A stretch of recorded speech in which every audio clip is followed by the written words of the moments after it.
এই যে আল্লামা লেখা দিয়েছেন আপনারা এই জায়গায়, কি লেখা দিয়েছেন? হ্যাঁ, আল্লাহর কসম আমি খুশি হই নাই। এটা কেন লেখছেন?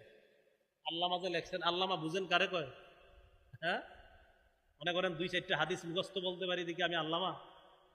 অনেকে আবার লেখে হাফিজুল হাদিস। হাফিজুল হাদিসের একটা সংজ্ঞা আছে তো, যেই পরিমাণ হাদিস মুখস্থ থাকলে হাফিজুল হাদিস বলা হয়, ওই পরিমাণ হাদিস আমার মুখস্থ নাই। তা আমার কেন হাফিজুল হাদিস লেখেন? এ আল্লামা লিখবেন না। আপনাদের এই লেখাতে আমি খুশি হইনি। আল্লামা লিখবেন না। যার সাথে মোবাইলে কথা বলেন ও বারবার বলে আল্লামা লেখা নিষেধ, হয়তো এই জায়গায় বলা হয় নাই। আল্লামা লিখেন না। আল্লামার একটা ওয়েট আছে, একটা ওজন আছে।